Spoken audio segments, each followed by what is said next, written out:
ఆరోగ్య శాఖ మంత్రులు గౌరవనీయులు సత్యకుమార్ గారు, మరి డిసిహెచ్ గారు, సూపరింటెండెంట్ గారు, వేదిక విధానమైన పెద్దలు, సమావేశానికి హాజరైన సోదరులు సోదరులు, ప్రొద్దుటూరు వైద్య గవర్నమెంట్ హాస్పిటల్ డాక్టర్స్, సిస్టర్స్ అంతా మిగతా అందరూ పనిచేసే వారందరికీ కూడా నమస్కారం తెలియజేస్తూ, ప్రొద్దుటూరు ఆసుపత్రి 351 పడకల ఆసుపత్రి. ఈ ఆసుపత్రికి బాగా మంచి వైద్యం అందించాలంటే ఇక్కడ కావాల్సినంత సిస్టర్స్, నర్సులు లేరని గతంలో మేము ఎమ్మెల్యే అయిన సందర్భంగానే మంత్రి గారు, ఆరోగ్య శాఖ మంత్రి అయిన సందర్భంలో ఒక 5 రోజులు అసెంబ్లీ సమావేశాలు జరిగినాయి. ఆ అసెంబ్లీ సమావేశంలో స్టాఫ్ ప్యాటర్న్ మాకు ఇంత తక్కువగా ఉంది, ఈ తక్కువ ఉండబడిన కారణంగా మేము మంచి సేవలు అందించలేకపోతున్నామని కానీ మంత్రి గారి దృష్టికి తీసుకోవడం జరిగింది. మంత్రి గారు చెప్పారన్నా రాష్ట్రం అంతా కూడా ఇదే పరిస్థితి ఉంది, మన ప్రజలు ఒకటే కాదు, కాబట్టి త్వరలోనే రిక్రూట్మెంట్ మొదలుపెట్టి కొంత స్టాఫ్ పెంచుతామని కూడా చెప్పడం జరిగింది. కాబట్టి రాష్ట్ర వ్యాప్తంగా ఉండబడిన గతంలో ఉండబడిన ప్రభుత్వం 11 లక్షల కోట్ల రూపాయలు అప్పులు చేసి మనకు ఒంటి చేత డిహెచ్ఓలు బీరోలో డబ్బులేని డిహెచ్ఓలు ఇచ్చిపోయింది. ఆ కారణంగా వెంటనే మనం అనుకున్నవన్నీ చేయాలంటే కూడా కొంత కష్టంగా ఉంది. తప్పనిసరిగా ఈ ప్రభుత్వము ఈ వైద్య ఆరోగ్య శాఖ మీద, విద్యాశాఖ మీద ప్రత్యేక దృష్టి పెట్టి చేయడం అనేది జరుగుతుంది. ఒక 3-4-5 నెలలు 6 నెలల లోపల పోలీస్ స్టాఫ్ను రిక్రూట్ చేసి మనకు కావాల్సినంత స్టాఫ్ను మంత్రి గారు అందిస్తారని మేము ఆశిస్తున్నాం. ప్రభుత్వం కూడా చేయాలనే నిర్ణయం ఉంది. కాబట్టి ఎవరు ఎక్కడ ఇబ్బంది మా అక్షంతమ్మా ఎవరు ఎక్కడ బాగా సేవలు అందిస్తున్నారని అంటే అక్కడ ఆసుపత్రులకు వస్తారు. ఇప్పుడు మేము ఒక 2 చిన్నపిల్లలు ఉన్నబడిన ఆ బాలింతల దగ్గర మాట్లాడినాము. చాకలమరి నుంచి, అదే మాదిరిగా పెద్దమడియ మండలం నుంచి కూడా వాళ్ళు రావడం జరిగింది. ఎందుకంటే మేము స్టాఫ్ అందుకు రిక్వెస్ట్, ఎక్కడైనా కూడా ఆపరేషన్లు బాలింతలు వస్తే కొన్ని సందర్భాల్లో ఇక్కడ ఏదో కాదు కడపమనే సందర్భం ఉంటుందని నా దృష్టికి వచ్చింది. నేను డాక్టర్ గారికి కూడా చెప్పడం జరిగింది. ఎంత క్లిష్ట సమస్యలైనా కూడా మీరు ఎదురు చేయండి, మీరు వైద్యులు మీరు అనుకుంటే చేయగలుగుతారు. కాబట్టి ప్రభుత్వం అన్ని రకాల సదుపాయాలు చేసి దాదాపు ఒక 30% రాష్ట్ర బడ్జెట్లు వైద్యం కోసం ఖర్చు పెడతా ఉంటారు. మరి ఇంత ఖర్చు పెట్టేటప్పుడు మనం అందరము ప్రజలకు ప్రతి ఒక్క చిన్న జబ్బు ఏది వచ్చినా కూడా డాక్టర్ దగ్గరికి వస్తారు. డాక్టర్ దగ్గరికి ఏమనే అభిప్రాయంతో వస్తారంటే, డాక్టర్ దగ్గరికి పోతే నా జబ్బును ఇట్లా తీసేట్ల పక్కనే చేస్తాడు అనే ఒక నమ్మకంతో మీ దగ్గరికి వస్తారు. అటువంటి నమ్మకాన్ని మీరు ఇంకా పెంచి నిలబెట్టుకోవాలి. మన దగ్గర ఇది లేదు అది లేదని దయచేసి ఎవరైనా కొంతమంది అటువంటి పరిస్థితులు లేకుండా ఈ ప్రభుత్వము ఆర్థిక ఇబ్బందుల్లో ఉండబడినప్పటికీ మరి త్వరలోనే రిక్రూట్మెంట్ అనేది పూర్తి స్థాయిలో చేసి సఫిషియెంట్గా కావాల్సినంత మందిని ఇక్కడ సిస్టర్లను డాక్టర్లను పోస్ట్ చేయగలుగుతారని నేను ఆశిస్తూ, మరి భవిష్యత్తులో ఇది 100 పడకల ఆసుపత్రి. 100 పడకల ఆసుపత్రిగా ఉన్న ఆసుపత్రిని రాజశేఖర రెడ్డి గారు ముఖ్యమంత్రి మంత్రిగా ఉండేటప్పుడు 351 పడకల ఆసుపత్రి చేయించినాం. పెద్ద పెద్ద బిల్డింగ్లు కట్టినాం. పారిశుద్ధ్యానికి మంత్రి గారు కూడా మనమే అప్పుడు మన పారిశుద్ధ్య కార్మికులందరికీ కాంట్రాక్టర్లు మనం పిలవడం జరుగుతుంది. ఇక్కడ ఉండబడిన కాంట్రాక్టర్ 4 నెలలు 5 నెలల కాలం నుంచి కూడా వాళ్ళు శాలరీస్ ఇవ్వాలి. ఆయన బాలనారాయణ రెడ్డి అని కడపలో ఉన్నాడు. ఆయనతో మాట్లాడితే నేను 10 రూపాయలు ఆయనతో మాట్లాడితే సార్ గవర్నమెంట్ ఏదైనా నేనేం చేస్తానంటాం. అదే మాదిరిగా సెక్యూరిటీ వాళ్ళకు కూడా అదే పరిస్థితి. కాబట్టి ఈ డాక్టర్లు సిబ్బంది పరిస్థితి, ఈ డాక్టర్లకు ఏదో 1,70,000 80,000 జీతం వస్తుంటుంది. వాళ్ళకందరికీ 12,000 14,000 15,000 శాలరీ వచ్చే వాళ్ళు ఉంటారు. కాబట్టి వాళ్ళకి ఏ నెల శాలరీ ఆ నెల ఇస్తేనే మనకు జీవనం జరుగుతుంది, వాళ్ళందరూ వచ్చి చేయగలుగుతారు. కాబట్టి ప్రత్యేకించి శానిటేషన్ అనే విషయంలో ఆసుపత్రి బాగుంది అంటే శానిటేషన్ బాగుండాలి. శానిటేషన్ బాగుందంటే అందరూ ఆహ్లాదకరమైన వాతావరణంలో డాక్టర్లు సిస్టర్లు అందరూ బాగా పనిచేస్తారు. కాబట్టి పారిశుద్ధ్యం అనేది ఈ హాస్పిటల్లో కొంత లోపంగా ఉండబడినప్పటికీ కూడా డాక్టర్లను పలుసార్లు హెచ్చరించి చెప్పడం జరుగుతూ ఉంది. చాలాసార్లు డాక్టర్ గారి దృష్టి కూడా తీసుకోవడం జరిగింది. కాబట్టి పారిశుద్ధ్యాన్ని ఇంకా పెంచాలి. గతంలో ఇక్కడ దాదాపు ఒక 350 కుర్చీలు కొని ఇప్పించినాం వేరే ఒక ప్రైవేట్ వ్యక్తి ద్వారా.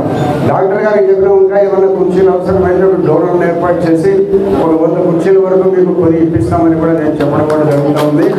మరి ఆసుపత్రి మనకి బాగుండాలంటే మన ఆసుపత్రిని మనం వచ్చిన రోగులు కానీ సిస్టర్స్ కానీ విజిటర్స్ కానీ వచ్చిన వాళ్ళందరూ ఆసుపత్రిని పరిశుభ్రంగా ఉంచాలనే ఆలోచన గేట్లో నుంచే మీకు మనసులోకి రావాలి. మనం కూడా వస్తాం, ఏదో పేషెంట్కి ఏమైనా అయ్యిందని ఏదో బిస్కెట్ ఇస్తాం, ఆ పేపర్లు అన్నీ వేస్తాం. ఇక్కడ డస్ట్బిన్ ఉంటుంది ప్రతి ఒక్క పేషెంట్ చోటంతా కూడా డస్ట్బిన్లో వేయాలి. కాబట్టి ఆసుపత్రి బాగుండాలంటే నిరంతరము డాక్టర్లు దాంట్లో పనిచేసే మరి క్లీన్ చేసే వాళ్ళ వల్లనే సాధ్యం కాదు. మన ఆసుపత్రి మనం కూడా బాగా పెట్టుకోవాలంటే మనం ఆసుపత్రిలోకి ఎంటర్ అయిందనగానే పరిశుభ్రతను పాటించాలి. ఎక్కడ కూడా ఏమైనా మనకు కళ్ళ కనబడి ఒక పేపర్ ఇవ్వడం తీసి డస్ట్బిన్లో వేయాలి. మన బాధ్యత కూడా ఆసుపత్రిలో బాగుండాలా, వైద్యులు డాక్టర్లు అందరూ రోగులకు సేవలు అందించాలంటే మన వంతు సహకారం కూడా మనం అందించాలి. అట్లా అందించి గౌరవ ముఖ్యమంత్రి గారు ఏప్రిల్ 30వ తారీఖున ఇక్కడ పొద్దుటూరుకి వచ్చిన సందర్భంగా ఎన్నికల ప్రచారంలో భాగంగా ఇది పొద్దుటూరు ఆల్రెడీ 350 బెడ్ ఆసుపత్రి ఉంది సార్. మాకు పొద్దుటూరుకి రావాల్సిన ఆసుపత్రిని గత ముఖ్యమంత్రి గారు పులివెందులకు తీసుకుపోవడం జరిగింది. కాబట్టి 350 పడకలు ఉన్న ఆసుపత్రికి ఒక మెడికల్ కాలేజీ కావాలని కూడా ఆయన కోవడం జరిగింది. ఆయన ముఖ్యమంత్రి గారి తర్వాత మన ఆరోగ్య శాఖ మంత్రి గారితో కూడా మాట్లాడడం జరిగింది. అంటే ప్రభుత్వం గతంలో ఇచ్చిన కేంద్ర ప్రభుత్వం గతంలో ఉండబడిన ప్రభుత్వంలో ఏదో మనం శాంక్షన్ ఇస్తే చాలు ఆసుపత్రి అయిపోతుంది, నిర్మాణం అయిపోతుంది అనే ఉద్దేశంతో చాలా చోట్ల ఆసుపత్రులు శాంక్షన్ చేయడం జరిగింది. ఆ మెడికల్ కాలేజీలు శాంక్షన్ చేయడం జరిగింది. ఆ మెడికల్ కాలేజీలన్నీ ఫుల్ ప్లేట్లో డబ్బులు ఇచ్చి అవన్నీ కూడా పూర్తిగా తయారయ్యేటట్టు కూడా చేయని పరిస్థితుల్లో ఉండబడిన కారణంగా ఇప్పుడు ఒకటేసారి ఆయన చేసిన తప్పిదం వల్ల ఒకటేసారి ప్రభుత్వం మీద వేల కోట్ల రూపాయలు భారం పడతా ఉంది. ఆ భారాన్ని కొత్తగా ముఖ్యమంత్రి ఆర్థిక ఇబ్బందులు ఉండబడిన రాష్ట్రంలో వెంటనే సమకూర్చాలంటే కొంచెం సాధ్యం కాని పరిస్థితి ఉండబడినప్పటికీ కూడా ఏదో ఒక రకంగా మన ముఖ్యమంత్రి గారు కానీ మన ఆరోగ్య శాఖ మంత్రి గారిని ఈ కష్టాలను మనం గట్టెక్కించాలనే ప్రయత్నంతో నిరంతరం కృషి చేస్తూ ఉన్నాం. కాబట్టి పులివెందులలో 100 బెడ్ ఆసుపత్రి అయినా కూడా ఒక మెడికల్ కాలేజ్ ఇచ్చాం. ఆ మంత్రి గారు మా రిక్వెస్ట్ ఏముందంటే ప్రొద్దుటూరు ప్రజల చిరకాల కోరిక ప్రొద్దుటూరులో మెడికల్ కాలేజీని ఏర్పాటు చేయాలని కోరుకుంటూ భవిష్యత్తులో కొంత స్థలం అవసరం లేకుండా ఇప్పటికే కొంత ప్రభుత్వ స్థలం ఉంది మెడికల్ కాలేజ్. ఆ మెడికల్ కాలేజీలో దాదాపు 20 ఎకరాల స్థలం ఉంది. మంత్రి గారిని అడుగుతాను, మరి ఆయన గవర్నమెంట్ వల్ల కష్టమైంది మెడికల్ కాలేజ్ అన్నా లేదా మరి ప్రైవేట్ కాలేజీని కూడా ఎవరన్నా మీరు వచ్చే వాళ్ళు ఉంటే మాట్లాడండి అని చెప్పినారు. ముఖ్యమంత్రి గారు కూడా అదే మాట చెప్పినారు, మంత్రి గారు కూడా అదే మాట చెప్పినారు. నేను ముఖ్యమంత్రి గారికి చెప్పినాను, మన ఆరోగ్య శాఖ మంత్రి గారికి కూడా చెప్పినాను, మెడికల్ కాలేజీ ప్రైవేట్ ఎవరన్నా అంటే మాట్లాడమని చెప్తాను. కాబట్టి ఈ గత ప్రభుత్వంలో కొన్ని అనాలోచిత నిర్ణయాల వలన మనం మెడికల్ కాలేజ్ అడిగితే వెంటనే ముఖ్యమంత్రి గారు కానీ ఆరోగ్య శాఖ మంత్రి గారిని శాంక్షన్ చేసే పరిస్థితులు ఉండాల్సింది. అంటే గత ప్రభుత్వం తప్పిదాల వలన వెంటనే మంజూరు లేని పరిస్థితి. ఇప్పటికే ఉండబడిన ఆసుపత్రులన్నీ కూడా కొన్ని మెడికల్ కాలేజీలన్నీ కూడా పూర్తి స్థాయిలో కంప్లీట్ కాలేదు, అందుకు సంబంధించిన స్టాఫ్ లేదు. మరి పిల్లలను మనం పర్మిషన్ ఇచ్చి ఆసుపత్రి మెడికల్ కాలేజీలో చేర్పించినంత మాత్రంతోనే వాళ్ళకు కావాల్సిన స్టాఫ్ ఇవన్నీ కూడా లేవనే ఉద్దేశంతో కొంత ప్రభుత్వం కనబడాయిస్తూ ఉంది. కాబట్టి భవిష్యత్తులో ఇది మీరు కూడా పొద్దుటూరు 30-40 సంవత్సరాల నుంచి ఉన్నారు కాబట్టి పొద్దుటూరు ప్రజల చిరకాల కోరిక ఒక మెడికల్ కాలేజీ కావాలని. దీన్ని ఎట్లనైనా కూడా మనం సాధించి పొద్దుటూరు పట్టడానికి మీరు మనం అందరం కలిసి ఇవ్వాలో మన ముఖ్యమంత్రి గారి దగ్గర కూడా పొందాం. ఏ రూపకమైన పద్ధతిలో మనకు మెడికల్ కాలేజీ ఉంటే ఆ పద్ధతులన్నీ మనం అనుసరిస్తాం. కాబట్టి మీరందరూ కూడా స్టాఫ్ ఇక్కడ డాక్టర్లు మీరందరూ కూడా డాక్టర్లు చూస్తే దేవుని చూసినంత పేషెంట్కు ప్రేమ కలుగుతుంది. ఉండబడిన జబ్బును వెంటనే తీసేస్తాడు, డాక్టర్ వచ్చినాడు, నాకేం భయం లేదనే ధీమాతో పేషెంట్ మీ దగ్గరికి వస్తాడు. ప్రేమించండి, పేషెంట్ మీ దగ్గరికి వస్తే ప్రేమగా మాట్లాడండి, అప్యాయంగా మాట్లాడండి. మీ ప్రేమ అప్యాయం 100% జబ్బు నయం అయిపోతాయి. అటువంటి ప్రేమను కల్పించండి.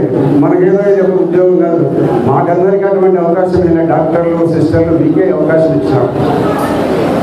రోగులను నయం చేసే అవకాశము, మన రోగిని యొక్క చనిపోయే రోగి మీ దగ్గరికి వస్తాడన్నా కూడా మీరు చూసే చికిత్స వలన బ్రతికి దిగిపోగలుగుతున్నాడని నమ్మకాన్ని కలిగించేంత వైద్య వృత్తి అంత గొప్ప వృత్తి.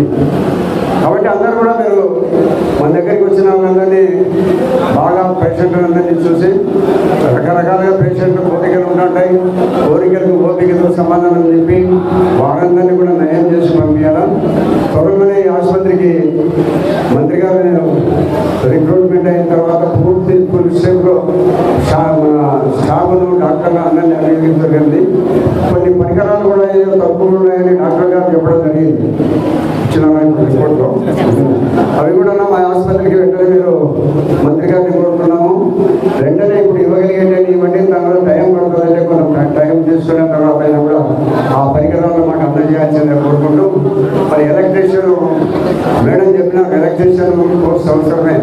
నేను ఎమ్మెల్యేగా ఉన్నప్పుడు ఒక ప్లంబరు, ఒక ఎలక్ట్రీషియన్ పోస్ట్ కూడా ఉండేది.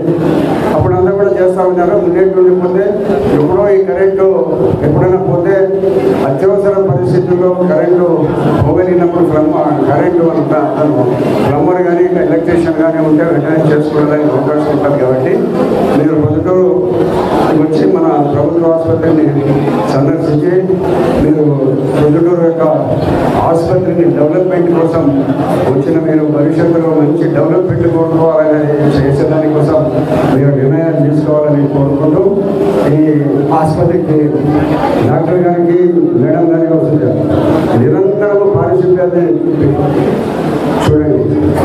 పారిశుద్ధ్యంతో సగం జబ్బుకుంటుంది. కొంతమంది చెప్తున్నారు ఈ ఆసుపత్రికి పోతే లేబర్ రోగాలు వస్తాయని. అటువంటి పరిస్థితి లేకుండా పారిశుద్ధ్యాన్ని మెరుగుపరచండి. ఎంత పారిశుద్ధ్యాన్ని మెరుగుపరిచినా అంత ఆహ్లాదకరమైన వార్తలు ఉంటుంది. సిస్టర్స్ కానీ డాక్టర్ కానీ ఆ పరిసరాలకు పోవాలంటే వాళ్ళు శుభ్రంగా లేదనే ఆలోచన లేకుండా ఉండే పరిస్థితులు పారిశుద్ధ్యాన్ని డెవలప్ చేయండి. కాబట్టి ఇది మన ప్రభుత్వం, మరి కొత్తగా వచ్చిన ప్రభుత్వం 100 రోజులైన సందర్భంగా మరి కొన్ని ప్రభుత్వం చెప్పిన కోరికలు ఇప్పటికీ నెరవేర్చడం జరిగింది. కాబట్టి దీంట్లో భాగంగా మా ఆసుపత్రి అభివృద్ధి కోసము కొంత నిధులు కేటాయించాలని మంత్రి గారిని కోరుకుంటూ, మా ప్రభుత్వానికి ఇప్పుడు మా ఆసుపత్రి గారు డాక్టర్ గారు రిపోర్ట్ ఇచ్చినారు. రిపోర్ట్స్ ఏమేమి అవసరాలు ఉన్నాయో అవి కనీసం వెంటనే కాకపోయినా 3-4 నెలల్లోనైనా మాకు అవసరాలన్నీ తీర్చాలని కోరుకుంటూ, ఈ ఆసుపత్రికి వచ్చిన సందర్భంగా ఇక్కడ ఉన్న వాళ్ళందరికీ నమస్కారాలు. మరి ముఖ్యమంత్రి గారికి ధన్యవాదాలు తెలియజేస్తున్నాను. అందరం ప్రేమగా పెంచుకునే పెద్ద ఆయన మంత్యాల వరదరాజరెడ్డి గారికి మా వెనక మాట్లాడుతూనే ఉన్నారు. మీకు ఎన్నిసార్లు చెప్పినా దయచేసి నిశ్శబ్దం ఉండండి. మాట్లాడుతున్నారు, నిశ్శబ్దం ఉండండి. KMHO నాగరాజు గారికి, TCHS హిమాలయ గారికి, సూపరింటెండెంట్ ఆనందబాబు గారికి, ఇతర పెద్దలకి, ప్రొద్దుటూరు ఆసుపత్రి వైద్య బృందానికి, నర్సింగ్, పారామెడిక్స్, ఇతర సిబ్బందికి కూడా నమస్కారం. మిత్రులారా, ఇవాళ ప్రొద్దుటూరు నా సొంత పట్టణం. ఇక్కడికి వచ్చిన సందర్భంగా దాదాపు ప్రభుత్వం ఏర్పాటైన నాటి నుండి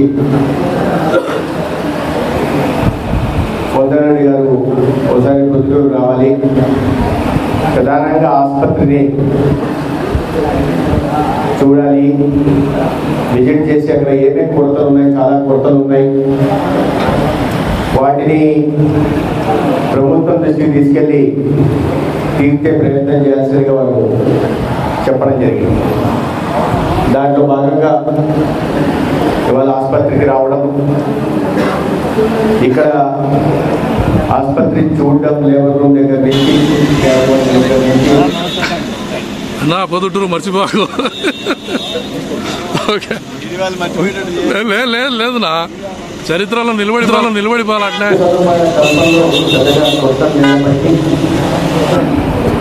సిబ్బందికి సంబంధించి కొరతలు ఇక్కడ ఉన్నాయి. సిఏఎస్లో 6 మంది దాకా కావాల్సింది. శాంక్షన్ పోస్టులు ఉన్నాయి కానీ రిక్రూట్మెంట్ జరగలేదు, ఇక్కడ పోస్టింగ్ జరగలేదు. ప్రధానంగా నర్సింగ్ స్టాఫ్ కొరత. గతంలో రీస్ట్రక్చరింగ్ ముందు 76 ఉంటే రీస్ట్రక్చరింగ్ చేసిన తర్వాత దాన్ని 48 కుదించేసి ప్రస్తుతానికి 45 మందే ఉన్నారు. కానీ వేకెన్సీలు 3 మాత్రమే చూపిస్తున్నాయి. అయితే 350 పడకల ఆసుపత్రి, ఫంక్షనల్ బెడ్స్ దాదాపు 380 ఉండి ఇంత ఓపీ లోడ్ ప్రతిరోజు 1200 ఓపీ లోడ్, దగ్గర 380 ఐపీ లోడ్ ఉన్న సందర్భంలో ఈ 45 మంది నర్సింగ్ స్టాఫ్ సరిపోదు కాబట్టి కాస్త అదనంగా కావాలని కూడా దీనిలో కోరడం జరిగింది. అదేవిధంగా బ్లడ్ బ్యాంక్ ఉంది కానీ దాంట్లో కాంపోనెంట్ సెపరేటర్స్ లేవని, ఇతరత్ర కొరతలు, గ్రేడ్ ఫార్మాసిస్టులు లేదని కొరతలు, ఇట్లాంటి సిబ్బందికి సంబంధించిన కొరతలు ఎక్కువగా ఉన్నాయి. అయితే నేను ఈ సందర్భంగా ఇన్ని ప్రతికూలతల మధ్య కూడా సిబ్బంది కొరత ఉన్నప్పటికీ కూడా ఇటువంటి సేవలు అందిస్తున్నందుకు ఆసుపత్రి వైద్య బృందానికి, నర్సింగ్ స్టాఫ్కి, ఇతర స్టాఫ్కి కూడా నేను ముందుగా అభినందిస్తున్నాను. ముఖ్యంగా నర్సింగ్ స్టాఫ్ నేను సిస్టర్ రవి అన్న, Surya Fatima, sister superintendent, nursing superintendent చూసారు. చూస్తే అన్నిటి మీద అవగాహన.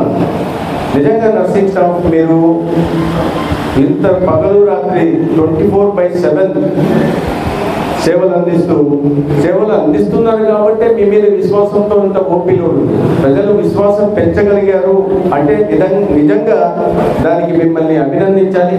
ఆ అభినందన ఇంత కొరతల సందర్భంలో చేస్తున్నందుకు ప్రత్యేకంగా అభినందించాలి. సమస్యలు తక్కువ ఉంటున్న నేపథ్యంలో కూడా మీరు సేవలు అందిస్తున్నందుకు నేను అభినందిస్తున్నాను. అయితే వీరికి తొందరలోనే ఎమ్మెల్యే గారు అన్ని విషయాలు చెప్పేశారు. సమస్య వారే చెప్పారు, దానికి పరిష్కారం కూడా వారే చెప్పేశారు. ప్రభుత్వానికి ఉన్న ఇబ్బందులు కూడా వారే చెప్పారు. అనేక విషయాలు ఇప్పుడు రిక్రూట్మెంట్ తీసుకోవాలి అంటే ఈ ప్రభుత్వం మీద ఇవాళ ఆర్థిక భారం ఎలా ఉంది అనే విషయాన్ని వారు తెలియజెప్పే ప్రయత్నం చేస్తారు. ఇతర సమస్యల గురించి కూడా వారు చెప్పారు. కాబట్టి ఫైనాన్షియల్ స్టెబిలిటీ వచ్చేదాకా కాస్త సమయం వేచి ఉండాల్సిన విషయాన్ని కూడా వారు చెప్పడం జరిగింది. ఆరోగ్య రంగం మీద ప్రభుత్వం ప్రత్యేకంగా దృష్టి పెడుతుంది. అయితే ఈ ఉంటున్న కొరత, సిబ్బంది కొరత ఏదో వీటిని తొందరగా తీరుస్తాం. ప్రొద్దుటూరికి పూర్తి స్థాయి సిబ్బంది వచ్చేలాగా నిర్ణయాన్ని ఖచ్చితంగా తీసుకుంటాం. అదేవిధంగా మెడికల్ కాలేజ్ గురించి ప్రధానంగా ప్రస్తావిస్తాం. మెడికల్ కాలేజ్ చిరకాల వాంఛ. ఇక్కడికి ఏ రకంగా చూసినా కూడా మెడికల్ కాలేజ్ అనేది ప్రొద్దుటూరు పట్టణానికి వచ్చి ఉండాలి. ఎందుకంటే ఇక్కడ ఆల్రెడీ 350 పడకల ఆసుపత్రి ఉంది, 1200 దాకా ఓపీ లోడ్ ఉంది. ఇటువంటి చోట పడక 100 వచ్చి ఉంటే ఇంకా మీకు యాక్చువల్లీ ఇప్పుడు రివైజ్డ్ గైడ్లైన్స్, గతంలో గైడ్లైన్స్ ప్రకారం అయితే 350 పడకల ఆసుపత్రికి 100 ఇంటేక్ సరిపోయింది. 100 సీట్స్ ఇంటేక్ 350 పడకల ఆసుపత్రి సరిపోయింది. కానీ ఏ కారణం చేతో సరే సొంత నియోజకవర్గం మీద ప్రేమ ఉండడంలో, సొంత నియోజకవర్గాన్ని అభివృద్ధి చేయాలనే ఉద్దేశం ఉండడంలో తప్పులేదు. కానీ గత ముఖ్యమంత్రి వాస్తవ పరిస్థితులకు అనుగుణంగా కాకుండా అనాలోచిత చర్యలు తీసుకున్నాడు. తీసుకెళ్ళిపోయి పులివెందులు తీసుకెళ్లారు. ఇప్పుడు పులివెందుల వసతులు ఉండాలి కదా. కొత్తగా మళ్ళీ అక్కడ ఇప్పుడు 100 సీట్ ఇంటికి 420 పడకల ఆసుపత్రి కొత్తగా నిర్మించాలి. అది మాత్రం నిర్మించారు. కళాశాల పూర్తి చేయలే, హాస్టల్ పూర్తి చేయలే. అన్నిటికన్నా ముఖ్యంగా సిబ్బంది ఫ్యాకల్టీ డెఫిషియన్సీ 45% ఉంది. 45% ఫ్యాకల్టీ డెఫిషియన్సీ ఎందుకు ఉందని చెప్పి వాళ్ళు ఒకసారి ఆత్మ పరిశీలన చేసుకుంటే అర్థమవుతుంది. ఎందుకంటే పులివెందుల లాంటి పట్టణంలో ప్రొఫెసర్లు కానీ, అసోసియేట్ ప్రొఫెసర్స్ కానీ, ఇతరత్ర అసిస్టెంట్ ప్రొఫెసర్ కానీ, ఇతర సిబ్బంది కానీ పోవడానికి ఇష్టపడరు. ఎందుకంటే ఒక కాదు వాళ్ళు రావాలంటే వాళ్ళ పిల్లలకి చదువు కావాలా, మంచి స్కూల్ ఉండాలా, ఇతర సౌకర్యాలు ఉండాలా, ఎంటర్టైన్మెంట్ ఉండాలా. చిన్న పట్టణంలో అవి ఉండవు కాబట్టి ప్రొద్దుటూరు లాంటి పట్టణంలో అయితే నిజంగా మెడికల్ కాలేజ్ ప్రొద్దుటూరుకు వచ్చి ఉంటే ఈ స్టాఫ్ డెఫిషియన్సీ, ఫ్యాకల్టీ డెఫిషియన్సీ మనం ఏదైతే మాట్లాడుతున్నామో దాని కారణంగానే ఎన్ఎంసీ అనుమతిని నిరాకరించిందో పులివెందుల పట్టణానికి, కళాశాలకి, వైద్య కళాశాలకి. ఇక్కడైతే ఆ పరిస్థితి వచ్చేది కాదు. ఎందుకంటే ఫ్యాకల్టీ మరీ పూర్తి స్థాయి 100% కాకపోయినా కూడా ఎక్కువ శాతంలో 70-80% ఏదైతే ఎన్ఎంసీ గైడ్ లైన్స్కు అనుగుణంగా కావాల్సిన సిబ్బంది ఇక్కడికి వచ్చేది. అక్కడ పోకపోవడానికి ప్రధాన కారణం అది. వాస్తవ పరిస్థితులు ఆలోచించకుండా ఇవాళ పూర్తి చేయకుండా పూర్తిగా ఇన్ఫ్రాస్ట్రక్చర్ కూడా పూర్తి చేయలేని పరిస్థితి. అక్కడ 4 సంవత్సరాల్లో సొంత ఊర్లోనే ఇన్ఫ్రాస్ట్రక్చర్ పూర్తి చేయాలి. మనం ఇప్పుడు మాట్లాడితే రాజకీయ విమర్శలు చేస్తున్నారు గత ప్రభుత్వం మీద అని. మనం వచ్చింది పులివెందులకైనా సరే ఆలోచిద్దాం. పులివెందులకు కూడా ఎన్ఎంసీ మంజూరు నిరాకరించడానికి ప్రధాన కారణం ఈ కొరతలు ఉండడం వల్ల. మౌలిక సదుపాయాల కల్పన, ఫ్యాకల్టీ. ఈ ప్రభుత్వం వచ్చింది జూన్ నెలలో. ఎన్ఎంసీ ఇన్స్పెక్షన్కి వచ్చింది జూలై 24. ఇన్స్పెక్షన్కి వచ్చి అయ్యా ఈ కొరతలు ఉన్నాయి, ఇక్కడ కళాశాల అనుమతి ఇవ్వడానికి అవకాశం లేదని వాళ్ళు రిజెక్ట్ చేశారు. మీరు ఎందుకు తేలేకపోయారు? నేను అడుగుతున్నది అంటే 4 సంవత్సరాలు మీరు చేయాల్సిన పనులు చేయకుండా, పూర్తి భవనాలు నిర్మించకుండా, ఫ్యాకల్టీకి వసతులు కల్పించి ఫ్యాకల్టీని తెచ్చుకోకుండా, అంటే దేవుడు ఏదో రాజు తలుచుకుంటే దెబ్బలు కొలవా అంటారు. అటువంటిది ముఖ్యమంత్రిగా ఉన్న వ్యక్తి తలుచుకుంటే ఫ్యాకల్టీని తేవచ్చు కదా, తేలేకపోయారు. ఎందుకంటే అది వైఫల్యం, తప్పదు అక్కడ. ఎందుకంటే పులివెందుల లాంటి పట్టణంలో ఆ ఫ్యాకల్టీ వచ్చి ఉండడానికి సిద్ధపడరు కాబట్టి మీరు నోటిఫికేషన్స్ రావడానికి కూడా సిద్ధంగా లేదు. ఆ పరిస్థితులు అక్కడ ఉన్నాయి. ఇంకా మిగతా స్టాఫ్కి సంబంధించి నర్సింగ్ స్టాఫ్కి అందరూ కూడా ఇబ్బందులు ఉంటాయి. పిల్లల్ని చదివించాలా, మంచిగా స్కూల్ ఉండాలా, చిన్నపట్టణంలో ఇవన్నీ అవకాశాలు లేవు. ప్రొద్దుటూరు అయితే ఏ రకంగా చూసినా కూడా యాప్ట్గా ఉండేది ఇక్కడ రావడానికి. అయినప్పటికీ కూడా ఇక్కడ మన చిరకాల వాంఛ కాబట్టి పులివెందుల కాలేజ్ పూర్తిగా మంజూరు అయిపోయింది, ఆసుపత్రి కూడా నిర్మాణం అయింది. ఇంకా ఇతరత్ర మౌలిక సదుపాయాల కళాశాల హాస్టల్ కాలేదు. అయినప్పటికీ అక్కడ కళాశాల రావాలి, దాన్ని ఏ రకంగా వైద్య కళాశాలకి పూర్తి చేయాలనే ఉద్దేశం దాన్ని ఎప్పటి నుంచి ప్రారంభించాలనే ప్రభుత్వం నిర్ణయం తీసుకుంటుంది. ఖచ్చితంగా వచ్చే సంవత్సరం పులివెందుల మెడికల్ కాలేజ్ ప్రారంభం అవుతుంది. అదేవిధంగా ప్రొద్దుటూరులో కూడా ప్రభుత్వ వైద్య కళాశాల సాధ్యాసాధ్యాలు పరిశీలిస్తాం. ఎందుకంటే ప్రభుత్వ వైద్య కళాశాలలు నిర్మించి వాటి మీద అదనపు భారం, ఎందుకంటే ఒక కాలేజ్ కట్టడానికి 500 నుంచి 600 కోట్లు ఖర్చు అయితే దాని తర్వాత కట్టడం పెద్ద సమస్య కాదు. కట్టిన తర్వాత రికరింగ్ ఎక్స్పెండిచర్కి సంవత్సరానికి 200 నుంచి 225 కోట్లు అవుతుంది. అక్కడ ఎక్కడ మనం ఏదైనా కూడా సరైన వసతులు కల్పించలేకపోతాం, ఈ రకమైన ఇబ్బందులు వస్తాయి. కాబట్టి ఆ సాధ్యాసాధ్యాన్ని పరిశీలించి ఖచ్చితంగా మెడికల్ కాలేజ్ అయితే ప్రొద్దుటూరుకి అది ప్రభుత్వ రంగం నుంచా ప్రైవేట్ రంగం నుంచా ఆలోచించి ఒకసారి ఎవరన్నా ముందుకు వచ్చే వాళ్ళతో మాట్లాడిన తర్వాత ప్రొద్దుటూరులో మెడికల్ కళాశాల ఏర్పాటు ఖచ్చితంగా ప్రయత్నం చేస్తాం. ముఖ్యంగా నేను ఇవాళ చెప్తున్నాను, నర్సింగ్ స్టాఫ్ డాక్టర్ల గురించి చెప్తూ కొన్ని ఉన్నాయి చాలా. ఇప్పుడు మనం ఆప్టామిక్ బ్లాక్ నిర్మించాలా, ఇంటర్నల్ రోడ్స్ కావాలా, లేకపోతే మెయింటెనెన్స్, దీనికి ఫైనాన్షియల్ ఇంప్లికేషన్స్ ఉన్నాయి. మీకు ఇప్పుడు శాంక్షన్స్ వచ్చాయి కాబట్టి టెండర్లు పిలుస్తారు, 9 నెలల్లో పూర్తి చేస్తారు, వేరే విషయం. కానీ ఫైనాన్షియల్ ఇంప్లికేషన్స్ లేని కొన్ని పనులు ఉంటాయి. పదే పదే చెప్పారు ఎమ్మెల్యే గారు పారిశుద్ధ్యం గురించి, శానిటేషన్. ఇవాళ కూడా పేపర్లో నేను చూశాను. ప్రధానంగా దాంట్లో ఏంటంటే ఒకటి సిబ్బంది కొరత చెప్పారు పేపర్లో రాసిన. రెండోది ఏంటంటే చెత్త, ఎక్కడ చూసినా చెత్త ఉంటుంది, సరైన చెత్త నిర్వహణ సరిగా లేదు, శానిటేషన్ పని సరిగా జరగట్లేదు. దానికి కూడా కారణాలు ఉన్నాయి, నేను కాదనట్లేదు. ఎందుకంటే గతంలో ఏజెన్సీలు వచ్చి వాళ్ళు జీతాలు అరకొర జీతాలతో కూడా ఇక్కడ సెక్యూరిటీ వాళ్ళు శానిటేషన్ పని ఎటువంటి పని, ఆ పని కూడా సరైన జీతం ఇవ్వకుండా మినిమం వేజెస్ ఇవ్వాల్సిన పనులు కూడా చేయకుండా వాళ్ళతో పని చేయిస్తున్నారు.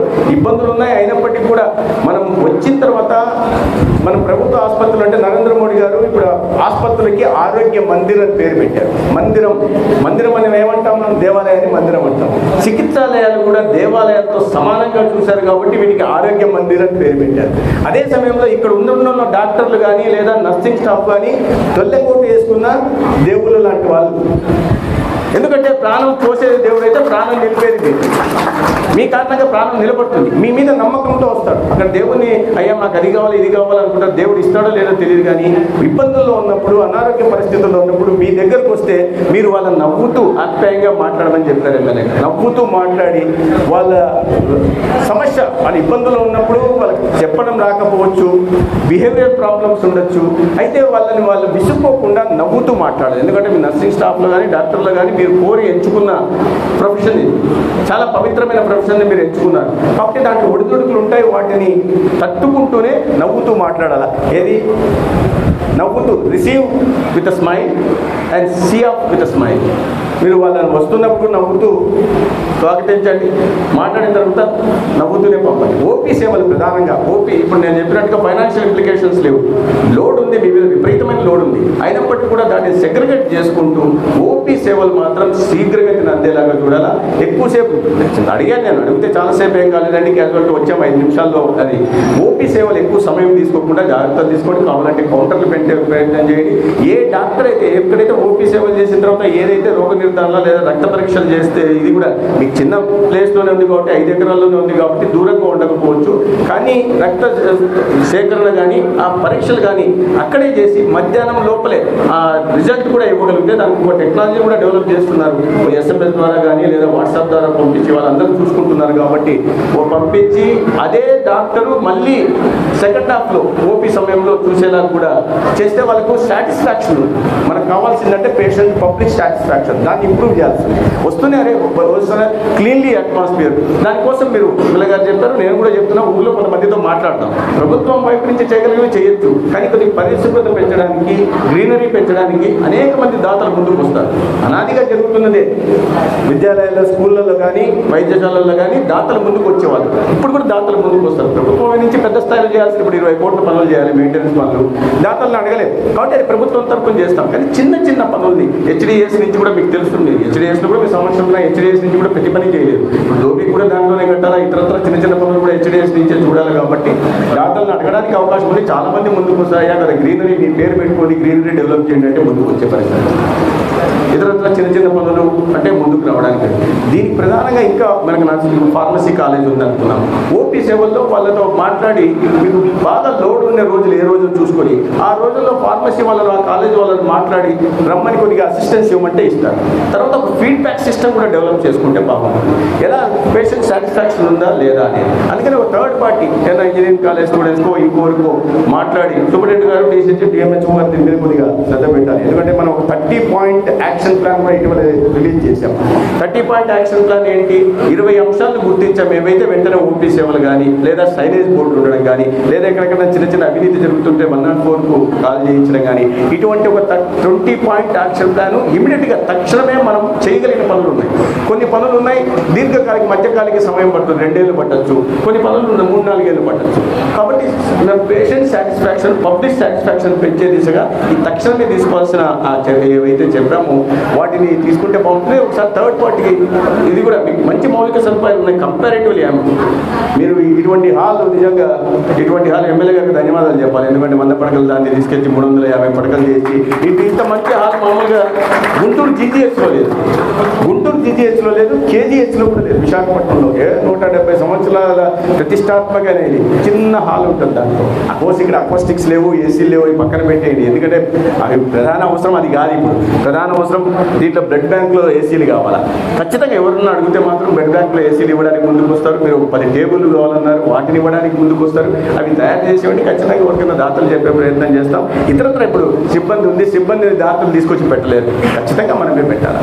అదేవిధంగా పెద్ద స్థాయిలో మౌలిక సదుపాయాల కల్పన కానీ డయాగ్నోస్టిక్ ఎక్విప్మెంట్ కానీ వీటన్నిటి కూడా ప్రభుత్వం వైపు నుంచి త్వరితగతిన చేసే ప్రయత్నం చేస్తాం. చాలా అయితే మీరు ఇంకాస్త ప్రొయాక్టివ్గా ఉండాల్సింది. మీ మీద లోడ్ ఉంది, నేను కాదను. ఆ లోడ్ నేను ప్రసంగం చెప్పేసి మాట్లాడి వెళ్ళిపోవడం చాలా ఈజీ. యాక్చువల్ ఫీల్డ్లో ఉంటా పేషెంట్లకు ఇప్పుడు 20 మంది వచ్చి చెప్తుంటేనే మాకు తీసుకొస్తారు. అంటే మేము వచ్చిన పని ఏంటంటే ఆసుపత్రులు చూడాలా, ఏమేమి ఉన్నాయి ఇప్పుడు చూస్తుంటే మధ్యలో రిప్రజెంటేషన్స్. ఇంకొకరు వచ్చి ఫోటో సార్ అంటుంటాడు. ఫోటో ప్రాధాన్యత ఇక్కడ ప్రాధాన్యత ఏంది? ఇక్కడ ఆసుపత్రిలో చూస్తే ఏమేమి ఇబ్బందులు ఉన్నాయని, కష్ట నష్టాలు ఏమున్నాయని తెలుసుకునే అవకాశం ఉంటుంది. దానికి మేము ప్రయత్నం చేస్తుంటాం. మీడియా కూడా ఒక్కోసారి మీడియా ఒక అంకుశంలాగా పనిచేస్తుండాలి. మీడియా మిత్రులు కూడా నేను కోరేది అది, అంకుశంలాగా పనిచేయాలా, ఏదన్నా ఉన్న వాటిని చేసి చెప్పాలి. కొన్నింటిని మాత్రం ఒక్కోసారి at times even a small issue will be blown out of proportion. చిన్న దీన్ని కూడా పెద్దగా చూపిస్తుంటారు. ఏదో ఇదని ఎందుకంటే ప్రాక్టికల్గా ఉన్న ఇబ్బందులు ఉన్నాయి, వాటిని గుర్తించాలి. ఇది ఒక్క రోజులో వచ్చిన ఇబ్బందులు కాదు, కొన్ని దశాబ్దాలుగా వచ్చిన ఇబ్బందులు. వాటిని అన్ని సరి చేసుకుంటూ పోవాలంటే ఖచ్చితంగా ఇప్పుడు కొద్దిగా సెన్సిటివిటీతో పనిచేసే ప్రభుత్వం వచ్చింది కాబట్టి ఇటువంటి చిన్న విషయాల పట్ల ఖచ్చితంగా స్పందిస్తాం. దీర్ఘకాలిక ప్రణాళిక కూడా ఉంది. వైద్య ఆరోగ్య రంగంలో ఏ రకమైన మార్పులు తీసుకోవాలా, ఏ రకంగా ప్రక్షాళన చేయాల్సిన అవసరం ఉంది, ఏ రకంగా ప్రజల్లో ప్రభుత్వ ఆసుపత్రుల పట్ల విశ్వాసం పెంచాల్సిన అవసరం ఉంది. ఏ రకంగా ప్రభుత్వంలో మెరుగైన వైద్య సేవలు అందించాల్సిన అవసరం ఉందనే విషయాన్ని కూడా మేము ఖచ్చితంగా చేస్తాం. అయితే ఇప్పుడు నేను చెప్పే దాతలు మాట్లాడదామని నేనే ముందు చెప్తున్నా. మాది ఒక సంస్కృతి, మా అమ్మాయి పేరు సంస్కృతి, చిన్న చిన్న సేవా కార్యక్రమాలు చేస్తాం. దాని సెక్రటరీగా ఒంటేరు శ్రీనివాస్ రెడ్డి ఉన్నారు. నేను ఇప్పుడు నా 10 టేబుల్ కావాలి, 2 ఏసీలు, ఎవరో దాతకు చెప్దామని నేను చెప్పాను. అది ఎవరో దాతకు చెప్పకముందు చెప్పే ముందు ఆచరించి చూపిస్తే నేను బాగుంటాను. కాబట్టి నా మిత్రుడు ఒంటేరు శ్రీనివాస్ రెడ్డికి ఆ టేబుల్లు ఏసీలు ఏర్పాటు చేయాల్సిందిగా కోరుతున్నా. అదేవిధంగా ఇతర కూడా మనం చాలామంది ఉన్నారు అనే విషయాన్ని గుర్తు చేస్తూ మరొకసారి మీ అందరినీ కలిసే అవకాశం కలిగించినందుకు సూపరింటెండెంట్ గారికి, రిఎంహెచ్ఓ డిసిహెచ్ఎస్ గారికి, ఎమ్మెల్యే గారికి ప్రధానంగా, ఎందుకంటే వారు ఆదేశిస్తే నేను ఇక్కడికి వచ్చాను. వారికి ప్రత్యేకంగా ధన్యవాదాలు తెలుసుకుంటూ మీ ఇబ్బందులు గుర్తించాం, మీ సమస్యలు గుర్తించాం. ఏఎన్ఎం దగ్గర నుంచి నర్సింగ్ స్టాఫ్ దగ్గర నుంచి ఇప్పుడు ఈ మధ్య చూశారు మీరు, ప్రధానంగా ఏఎన్ఎం సమస్యలు తీరుస్తూ వచ్చాం. నర్సింగ్ స్టాఫ్ కూడా కొన్ని ఇబ్బందులు ఉన్నాయి. వాళ్ళకు కూడా కాంట్రాక్ట్ బేసిస్లో ఉన్న వాళ్ళ విషయం కూడా ప్రభుత్వం చూస్తూ ఉంది, పరిశీలనలో ఉంది. ఎందుకంటే సుదీర్ఘకాలంగా మీరు పనిచేస్తున్నారు. అయితే ఫైనాన్షియల్ ఇంప్లికేషన్ చాలా ఎక్కువ ఉన్న నేపథ్యంలో త్వరితగతిన ఈ విషయం మీద కూడా నిర్ణయం తీసుకుంటాం. ఇతరత్ర అనేక దీనిలో కూడా రాబోయే రోజుల్లో ఈ శానిటైజేషన్ వర్కర్స్, తర్వాత సెక్యూరిటీ వర్కర్స్ ఎవరు ఉన్నాయో వీళ్ళకి రావాల్సిన మినిమం వేజెస్ అందేలాగా ప్రభుత్వం ఖచ్చితంగా చర్యలు తీసుకుంటుంది. అతి తొందరలోనే కొత్త ఏజెన్సీలు రాబోతున్నాయి. వారి ద్వారా ఎవరికి ఎటువంటి ఇబ్బంది లేకుండా, కష్టం కలగకుండా చూసుకునే బాధ్యత ఈ ప్రభుత్వాన్ని అని నేను మీకు తెలియజేసుకుంటూ మరొకసారి అవకాశం కల్పించిన ధన్యవాదాలు తెలియజేసుకుంటున్నాను.